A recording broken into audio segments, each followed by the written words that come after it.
Hello, everyone. This is After Hours. I'm Felix. I'm Mihir. And I'm Sarah. It's great to be back with you guys. Woo, Sarah Green Carmichael. It's good to have you, Sarah. Nice to have you back. I wanted to take this opportunity to thank our listeners for all the interactions that we have had.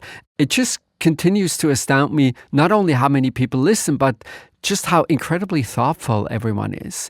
It's really wonderful. And if anybody would like to post their reviews on Apple Podcasts, that's also a great way for us to get feedback. Yeah. And it's really fun to see. Sometimes good criticism, sometimes compliments, but it's always great to hear from listeners. And then we brought great topics, as always. Sarah, what do you have for us?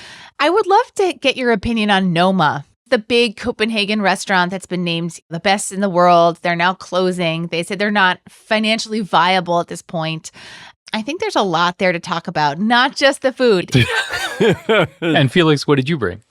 I would like to talk about the Justice Department lawsuit against Google. It's the second one. Whoa. They first targeted Google's search business, but now this time it feels like it's really the core of part of their competitive advantage.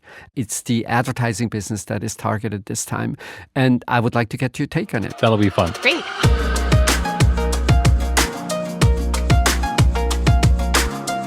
Felix, tell us what you're finding so interesting about Google's latest run-in with antitrust investigations. It's complicated. Jargon in technology generally, but then ad tech, oh my God, it's like there's no end of it. Yeah. So maybe I'll start out by trying to explain a little bit how the marketplace works. So there are essentially two parties. They're publishers. So say Mihir has a website and he has some space on the website and he would like to have some display ads on his website. And then there are obviously the advertisers, say the brands that clamor to be on Mihir's website because, oh my God, being associated with Mihir would be really amazing. Totally. And the middleman, what sits in the middle, is called an ad exchange. And that's basically an auction format where lots of advertisers try to get on Mihir's website and they put in bids and then eventually the highest bid will win. That ad will appear on Mihir's website. One of the concerns that the Justice Department has is that Google controls all of these relationships or is present in all of these relationships. They have a piece of software that sits in between Mihir's website and the ad exchange that allows Mihir to say, oh, I have space. Is anyone interested? And then on the other side of the exchange, there are tools, technologies that link the advertisers to the exchange, to the auction mechanism. And one of the big concerns that the Justice Department has is because Google is present in all of these markets. So for instance, in the ad server space, it has about a 90% market share. Right. The actual exchange is not quite as dominant. It's about a 50% market share or so. But in some pieces of that chain, there's almost no way to get around Google. And as always in antitrust, the big question is that because Google is so amazing? Or is that because Google has a way to influence how dollars go back and forth in a way that is not quite right? So you describe this like an auction, and so some people might have in mind somebody banging the gavel, but this is all completely instantaneous. Yeah. When you call up a new website and you look in your left-hand corner, you see sometimes this gibberish. And what you're observing is these real-time auctions where we allocate ad space to a particular set of advertisers. And just to be clear, Google's making money on this. So if you think about it in terms of the amount of advertising spend that Google is capturing through their fees, it's like 30 cents on the dollar or something like that. That's right. Either in the advertising market or for Google itself. It's not a small chunk of change. Yes. Google is also present in this system because, of course, it's a big publisher. It has a lot of its own websites. And when you look at the fraction of the traffic that comes from the ad exchange and then feeds Google pages because presumably Google was allocated as the single best advertising opportunity, that fraction has gone up dramatically. It's more than half of the revenue that Google gets that is now essentially coming from its own ad exchange to its own websites. And that's one of the big concerns. And so in a sense, Google itself is competing with part of that market, which is the publishers, as a destination for advertising dollars. That's exactly right. Yeah. In the Justice Department lawsuit, there are claims that sometimes Google misuses the auction to allocate traffic in a way that either benefits its own websites or sometimes punishes advertisers who are taking their revenue elsewhere. So if I could relate this to a more brick and mortar field, like real estate, Okay. it sounds as if Google is a little bit like a buyer's agent helping you buy a house, but they also might be representing the seller in some cases, which is a conflict of interest. And maybe there's cases where they also own some of the houses. Yes. It just sounds a little bit like they've got their figure in a lot of these pies. Yes, that's beautiful, Sarah. That's exactly right. As always in these markets, one of the things that is so fascinating is, say, instead of having a buyer's agent and a seller's agent, you would say, let's just do it with one person. One of the big benefits is that it's much more efficient. So the Google argument is always two things. One is, yes, it's true, we integrated all this tech, but that's just in the interest of our customers. We've made it really easy to place these ads, and because it's much easier for Mihir to now earn money with his website, actually there are many more Mihirs than they would exist in the absence of Google. And the second argument is actually having lots of Mihirs is really good for Google because that supports the search engine business. So having said all of this, what's your take?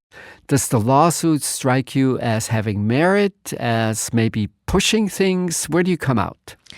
There's sort of a couple things right off the bat that just strike me as an observer. So one is that this case started in the Trump Justice Department and is now being continued by the Biden Justice Department. So the fact that two very different departments of justice could agree that there was something fishy about this, to me, is a strong signal. And then the other piece of it is 30% just feels high to me. You know, if you think about what a real estate agent gets, it's less than 10%. A literary agent might get 10%. A really good sports agent might get 15%. And you're telling me Google gets 30%? So that just seems a little steep. And I do sort of wonder if there were more competition, if they would have to bring that down. Mihir, what about you? So I kind of share your take, both in the sense of just that initial look at that number and feeling like it doesn't feel right. There's another analogy, which is financial markets, where we think about this in terms of 1 or 2 pennies maybe. And we don't think about that kind of integration across sellers and buyers and an exchange. We tend to think about those separately. But I think the other interesting piece of this, Sarah, to your point, is there's a lot of antitrust action going on right now, and it's hard to keep track of it all, frankly, and especially against big tech. And some of it seems less well thought out than others. This, to me, because of the mind-numbing detail that Felix went through, actually strikes me as real and as super interesting because of the level of integration. And maybe even more than just that prima facie sense of, wow, 30 cents feels like a lot. There's also just this sense in which Google's position and knowing what the publishers have in terms of inventory and knowing what advertisers' willingness to pay is, and their ability to capitalize on that in different ways and to then redirect business towards themselves opportunistically, that feels really problematic. So in an era of lots of weird antitrust stuff going on, this feels like the real deal. And it also is reminiscent to me of these generational defining antitrust cases. In the last 80 years, we've had several of them. We've had AT&T, we've had IBM, we've had Microsoft. This feels like that. It feels like it's that big, and it feels like it's going to take years, conceivably. And of course, those previous lawsuits were different thoughts about whether they were meritorious or not, but they were enormously effective in reshaping markets. And so that's my instinct about this, which is this is here to stay, and it's a story that isn't going to go away like other antitrust stories. What do you make of it, Felix? Yeah, so I agree with what you just said. It's also similar to earlier cases in the sense that the company gets hit when it's in a weaker position than it used to be. Yes. And maybe this has just to do with the speed with which the Justice Department works. Exactly. But remember in the Microsoft case, it came at a time when Microsoft probably wasn't at its prime. And the same is true for Google today. In 2015, they had close to 40% share in the advertising market. Today, it's about 28% or so. Yeah. And frankly, they now have much more competition from Amazon, who's building a really amazing advertising business. And then, of course, what's happening on the social media side with Instagram and TikTok and so on and so on. So in that sense, it also feels like, oh, we're going through these cycles. Mm-hmm. The second thing I think is always we're looking at past deals that maybe we shouldn't have allowed in the first place. And in Google's case, it's the acquisition of DoubleClick in 2007. So that's the piece of software that links your website to the exchange. And what were we thinking at that point in time, that it would be a happy ending if one entity started to control the entire chain? So if there is a bigger lesson for me, it's maybe looking at proposed M&A transactions with a more skeptical eye. So I'm thinking about Meta, or back then Facebook, buying WhatsApp, the DoubleClick transaction as an example. Maybe what we should do, as opposed to intervening so late in markets, if Google had to take apart its tech stack, that would create major problems in the market for advertising, because it's a complicated tech stack and taking it apart is not going to go very well. So maybe the right thing to do is just be more critical upfront. That's interesting. In a way, Felix, I have the opposite reaction. Okay, interesting. Which is that requires speculation as to the way a market evolves. And in fact, right now, there is an effort against Meta based on an acquisition they want to do in virtual reality space. Yes. Which is very much premised on this idea that, well, nothing is going on now, but something could go on in the future. Mm-hmm. I think that act of speculation about what might happen, I think is far more complicated. I actually think you're right, which is the Google defense is a little bit like, well, you approved it in 2008. So what's the problem now? That's obviously ridiculous. Nobody's saying just because we said something in 2008, you can do whatever you want for the next 15 years. But I would prefer them to do something in between, which is not to be so speculative in anticipation, but to be more vigilant over what happened in the last 10 or 15 years. Because I worry that the speculative approach is going to freeze a lot of transactions and a lot of mergers that might make sense. So I like the idea of dismissing the idea that DoubleClick, you're undoing it, is ridiculous. But I don't know if I really want them to engage in that speculation, because God knows where that goes. So typically the way we measure consumer harm is higher prices than otherwise would have existed in the market. And so consumers are worse off and we have a reason to intervene. By looking at prices, we almost decide to look after the fact. Once market power has materialized in the market and we have all of these concerns, and then sometimes we get to intervene and sometimes we don't get to intervene. In some of these cases we lose, in some of these cases we don't. The alternative is to say, take the Meta acquisition of the virtual reality fitness app. How much do we think the marketplace for these kinds of fitness apps would benefit from an integration of Facebook? Is our ability to use virtual reality 5 years, 10 years from now, does it really hinge that much on Facebook somehow being able to acquire this particular company? And I'm very skeptical whether that's going to be the case, because Facebook could build it internally and could then compete. If they're really better, that's already a much tougher competitive benchmark, because now you'd have to show we can do something that is actually better than just going out. And this constant fear that you have as a smaller tech company, that if you're too close to one of the big guys, you get bought, and you might get bought at not fabulous prices because they're the only ones that have the market power. So I think moving antitrust away from a sole focus on prices is actually a very good thing. I think that's where we disagree, which is I love that more traditional school of thought. And for the reason I think you said, which is you were skeptical about the Meta claim on this fitness virtual reality, but the FTC is not. and they're bringing a case on it, and they are convinced they're right. And they're going to have a whole raft of experts who are going to say that the way this fitness market and this virtual reality market pan out is going to be one that is harming competition. And I think one could knit together a story that is equally plausible as to why that might be true. So that's the hard part about the speculative exercise.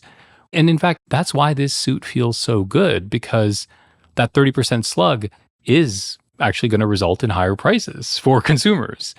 And that's why it feels like we should be getting worried about it.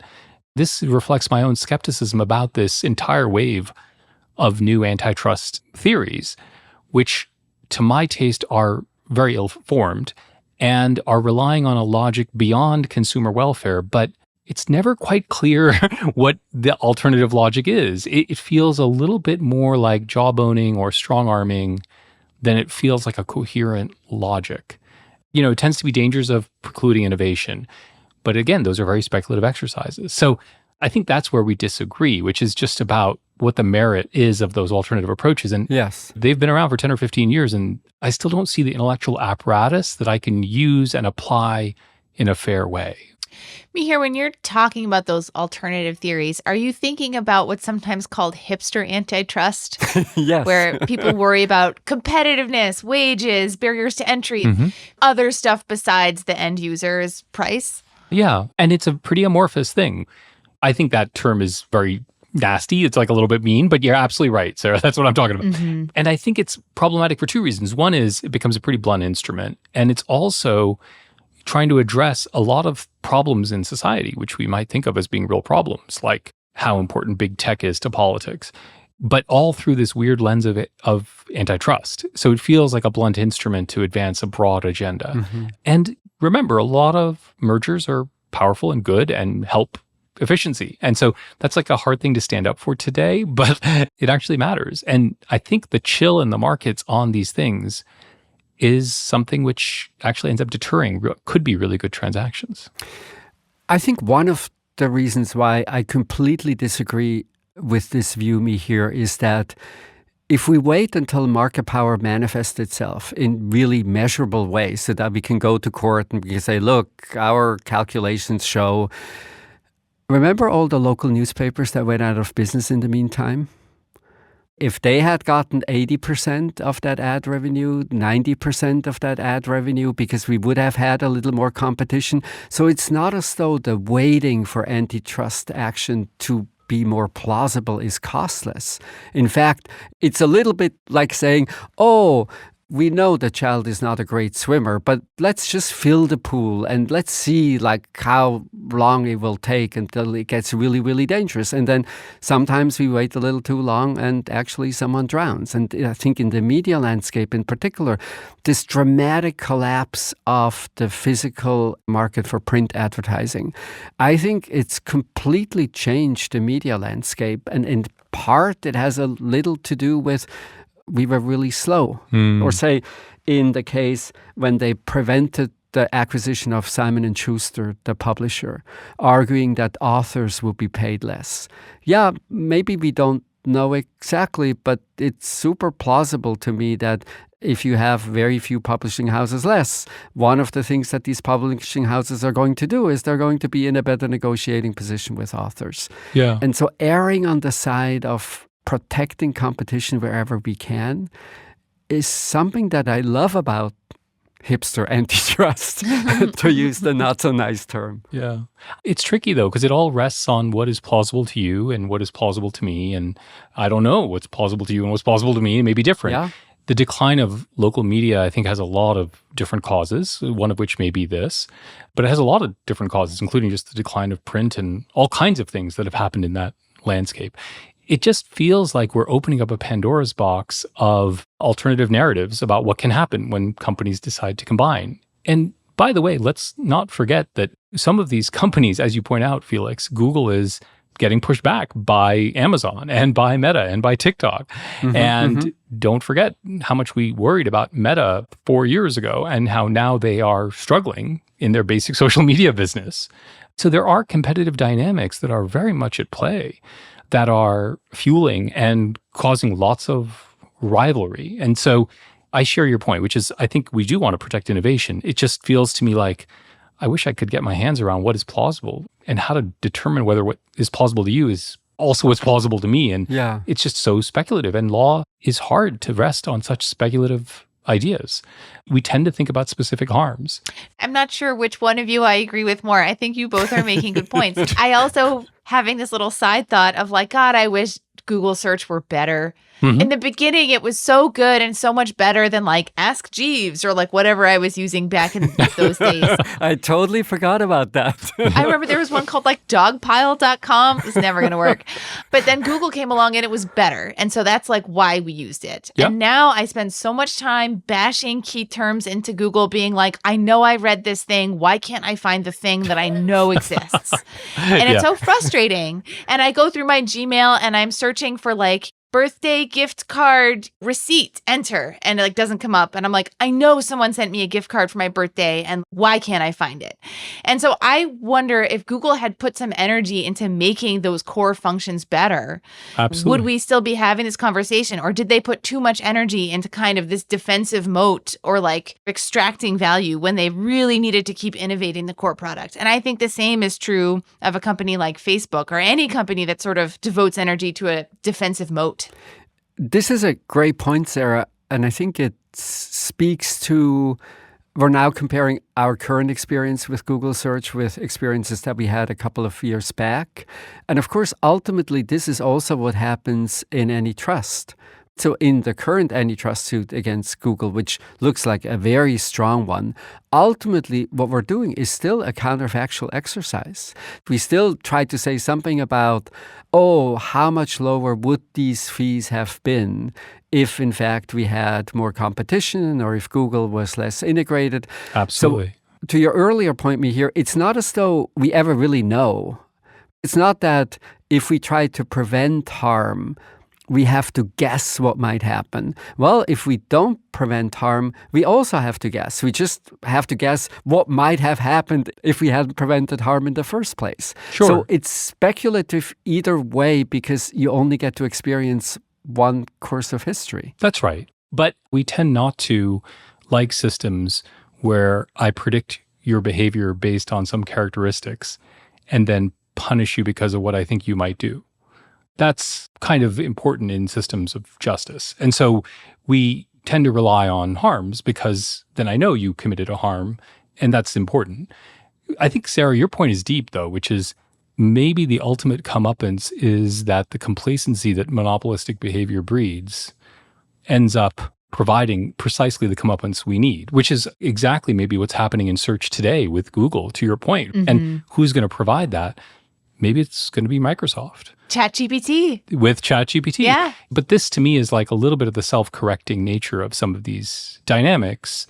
Felix, I think you're right. There's conceivably a lot of harm that gets done in the interim. In your case, it was the baby in the pool or the local media folks. I think there's no denying that. But it does feel like there are mechanisms in place. And these kinds of efforts, to your point about Google, it's like way after they've already declined, and it's going to take 5 years. Yeah, it's not going to be fast. I'm curious, do either of you think, if you're Sundar Pichai, this is like, I saw what happened to Microsoft, I saw what happened to AT&T, I saw what happened to IBM.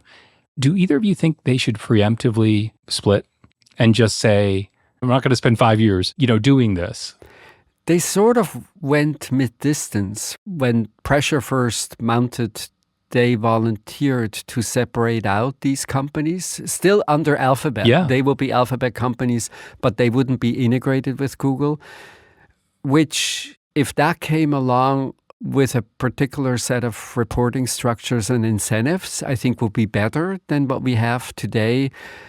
I think for that to really work, they probably waited too long. Yeah. 4 or 5 years ago, if you had suggested that in preliminary conversations with the Justice Department, that might have worked. At this point in time, is sort of the train has left the station, I'm afraid. Yeah. Yes. So this is such an interesting conversation, an interesting topic, and I'm sure we'll go back to it. What's really wonderful to me is it makes us rethink from a completely different angle the role of companies in society and what our expectations of behavior should be, and whether it is now time to redraw some of the traditional lines that we've adhered to for a very long time.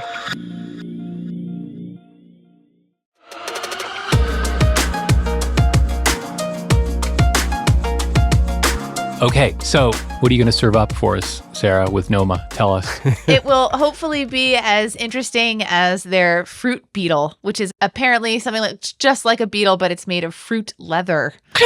To back up slightly, Noma is a restaurant in Copenhagen that is widely regarded as one of the finest restaurants in the world, if not the finest.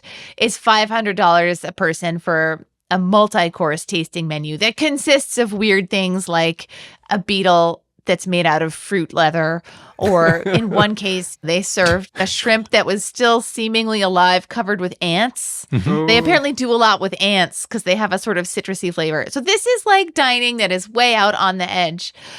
And yet it also has had a huge influence on cuisine. If you have gone anywhere and had new Nordic cuisine, gravlax is like on every menu now. Lots of other restaurants have gotten into this idea of like, we're going to make a food that looks like another food and kind of blows your mind. That's sort of coming from Noma. So it's very influential in this way that sort of fine art is often very influential. Mm-hmm. And yet it's interesting to me that despite charging $500 a person for a meal and a huge waiting list that suggests that they could perhaps, have charged even more, about 50% of their staff was unpaid interns. Once they started paying their staff, they said it really just threw their whole business model out of whack. The chef who created it sounds burnt out. He's in his 40s. It sort of reminds me of your conversation with Francis Fry about Jacinda. What do we do when these 40-something stars suddenly are burned out and want to retire? But I'm also interested in this kind of idea that a customer could pay so much for something and yet the company still can't find a way to make money, which we see in all different walks of life. Daycare for children is very much like that. Mm-hmm. Parents pay through the nose. No one makes any money who works in daycare. And yet, how is this possible? So it's sort of an interesting business question that I wanted to put you guys to. So what do you make of this? So my first response has a lot to do with thinking about a business that is just incredibly personnel intensive. So much to create these kinds of dishes, to create these experiences. Every dish takes forever to be prepared, and the amount of detail, the amount of attention is just absolutely mind-blowing. And it reminds me of a famous prediction by an economist, William Baumol. He talked about what he called a cost disease. And the idea is a really simple, but I think a really powerful idea. The economy is chugging along, all the businesses become more productive over time, but for some reason, some businesses just cannot really increase their productivity. And the famous example that he uses is, I think, a string quartet. It always takes 4 people. It always takes the same amount of time. There's something about the activity itself that makes it impossible to think of ways to do it in much more productive ways than it has been done for a very long time. And I think restaurants are a little bit like that. And the consequence, if the rest of the economy becomes more productive and people are making more money in that rest of the economy in order to attract people to the sectors that don't have productivity growth, you have this tension that in order to get people, you need to pay quite a lot relative to what you can charge for customers. And ultimately, it sort of breaks your business. Sarah, I have like a little bit more like of a rudimentary reaction to it, which is, number one, it's always incredible to see somebody who's at the top of their game just step away. The guy who runs Noma is arguably running the best restaurant in the world, and yet he just decided to step away. So that's kind of interesting in and of itself. And then the second piece is what you referenced, Sarah, and what you're referencing, Felix, which is the amount that they relied on basically unpaid labor to make their model work. Mm-hmm. And so for me, it gets you thinking about unpaid labor generally and how pervasive it is in so many settings. And just to be clear, these interns in some way are doing okay, because they get to put on their resume that they are an intern at Noma, which is the way a lot of unpaid labor works.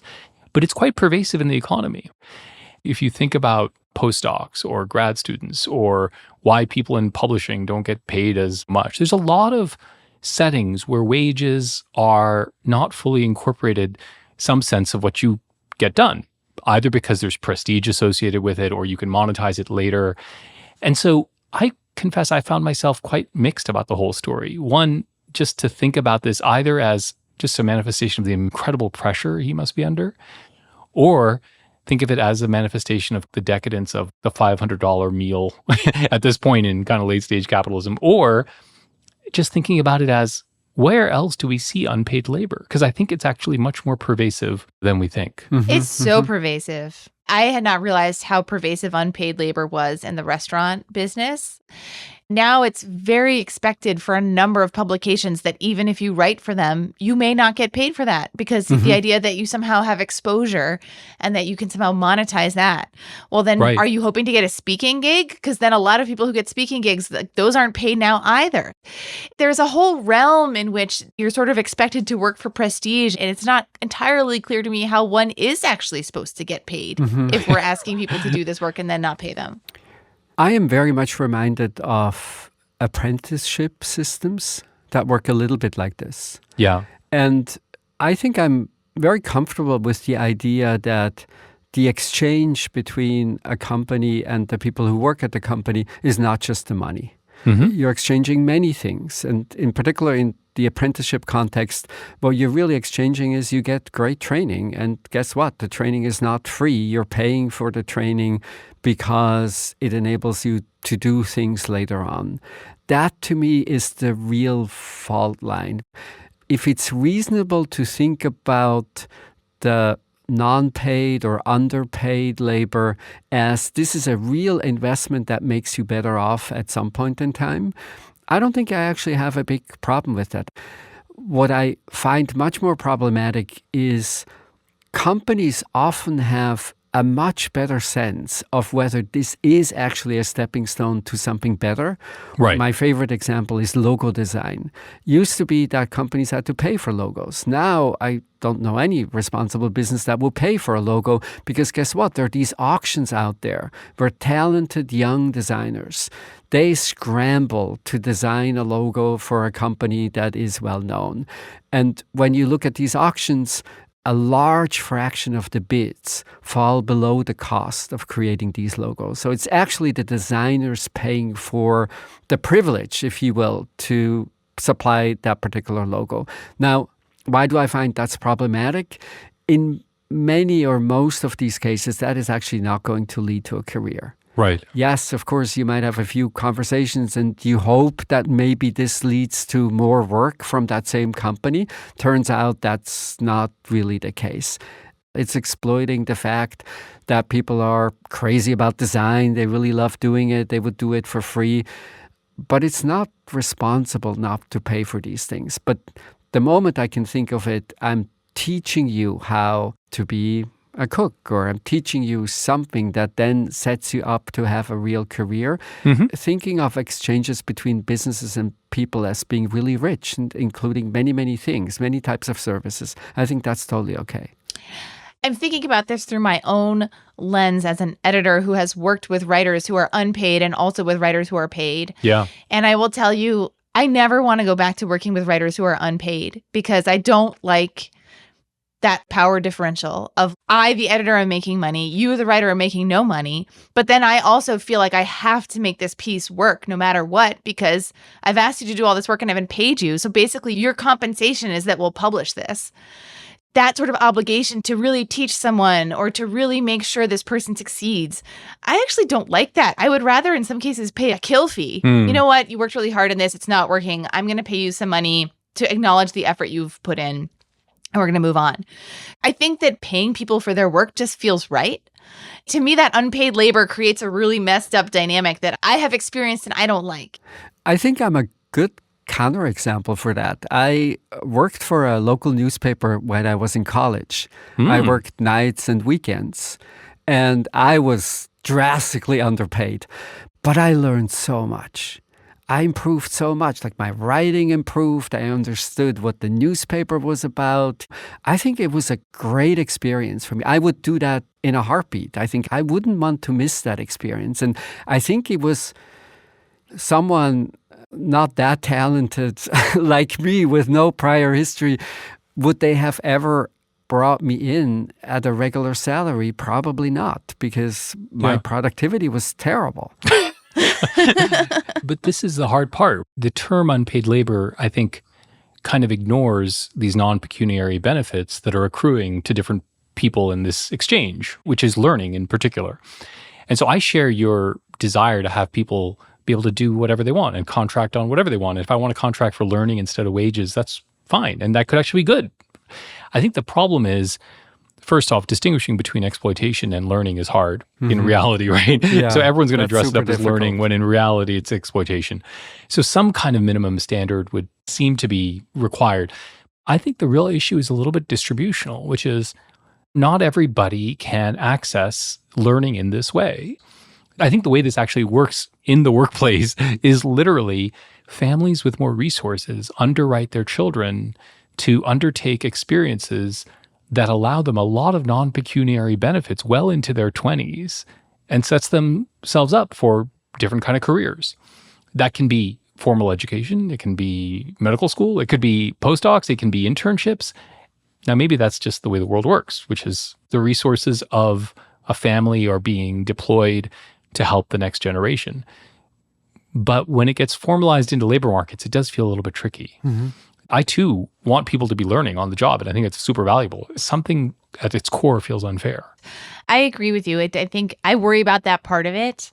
There is a difference in my mind anyway between being low paid and no paid. Yes, I think that's exactly right. I've been an unpaid intern, and I've also managed interns who either were unpaid or had like a very small stipend.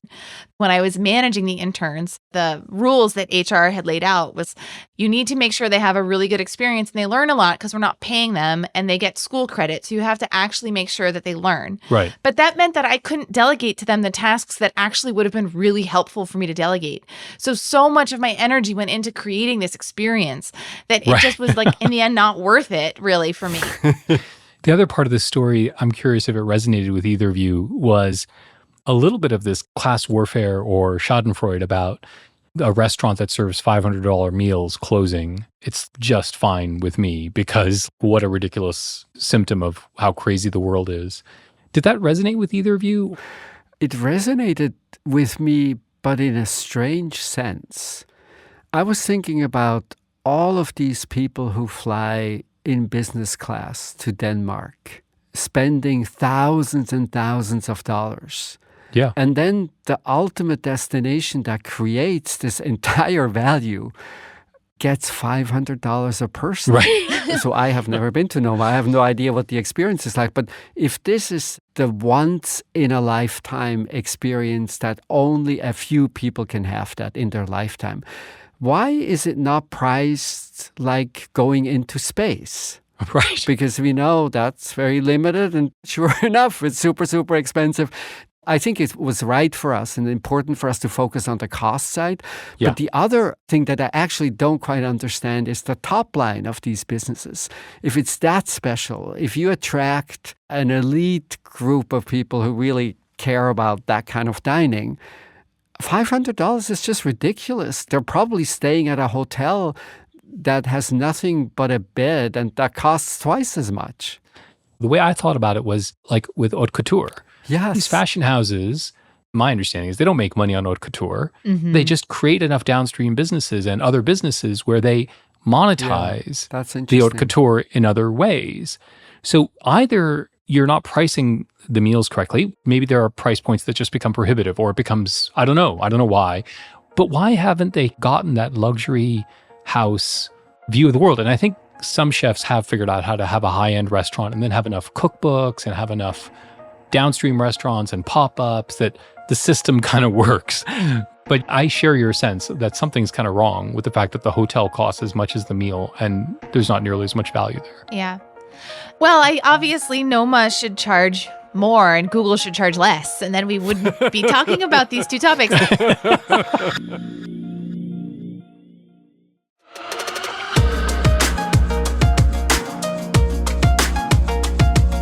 And we have recommendations, of course. Mihir, what do you have for us? So I went down a rabbit hole, and I encourage you to join me in my rabbit hole. There are these two remarkable documentaries about an obscure topic, and I encourage you to watch both or either. The obscure topic is this French couple who were volcanologists, people who study volcanoes. And there are two documentaries out at the same time about their relationship and about their lives studying volcanoes. One is called The Fire of Love and was nominated for an Oscar, but I think the better one is called The Fire Within, which is a documentary by Werner Herzog. They take all this footage that this couple, the Crafts, took as they were studying volcanoes. And these people didn't just study volcanoes. They ultimately died in a volcano and they risked their lives. So it's a portrait of their love for each other, but it's also this weird portrait of people who are so driven by a phenomena that they will go to the ends of the earth to study it and think about it and experience it. When the earth erupts in that way, it's such a crazy moment to see life come out of the earth in this dangerous but beautiful way. And these people gave their lives to dedicate it to thinking about it and studying it and filming it. So you can do both. You can do either. But if you want a little volcano in your life, this is a great opportunity to do it. That sounds great. Yeah, fantastic. What do you have, Sarah? So I will just preface this by saying that I don't read a lot of memoirs, but the memoirs that I really like to read are ones that just put you in a totally bizarre place. So, for example, a few years ago, Tara Westover came out with Educated, and that was like, what is it like to grow up in like a family in Idaho that's like very religious and separatist? So with that as my background and my justification, I'm going to recommend Spare by Prince Harry. Ooh. I never heard of it. Who's that Prince Harry guy? If you set aside the media hype and all the gossip and celebrity sort of tabloid headlines you probably have seen about it, fundamentally, I think it's a really interesting inside look at what it's like to be a young child who loses his mom at a young age, who grows up in this crazy fishbowl, deploys to Afghanistan. I think especially the first 2/3 of the book, they will put you in someone's shoes that like you will otherwise never stand in. And so I thought it was fascinating and like really funny in parts. And so I would recommend it. That's great. Wonderful. I think it's ghostwritten by the same guy who helped Andre Agassi write his memoir. And I read the Agassi memoir and I remember thinking it was amazing. So that's another good reason to do it. Wonderful. Felix, what about you? I have a book-related pick also. I have started to use the Goodreads app. I mostly knew Goodreads as sort of a website where I could look at what people thought about a particular book. And I was always impressed, talking about unpaid labor, just how much effort people would put into describing what the book is like, what they loved, what they didn't like, the comparisons between books. But now that I have the app, one of the other functions that I find just incredibly helpful is a digital bookshelf. I read about books and then before too long, I don't quite remember the title anymore. And so now when I read about books, I would just put the title on the digital bookshelf on the Goodreads app. The moment when you then pick the next one is sort of like that bookstore moment that you know from going to physical bookstores, except everything on the shelf is sort of interesting and you thought about it at some point in time. And then the other element that I really like is they give you recommendations that are related to what's on your shelf. I don't have the greatest experience with e-commerce recommendations. The Amazon recommendation engine, for instance, I think is almost useless, probably because there are just too many different products. But actually, I found a book or two that Goodreads recommended because it was similar to something else that I had really loved that were really amazing. And so now I'm tempted to both pick things from my shelf, but also look at similar books that I really loved and that maybe would enjoy as well.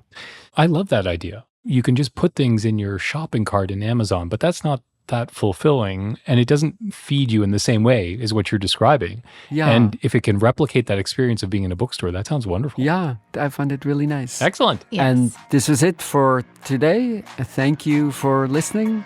This was After Hours from the TED Audio Collective.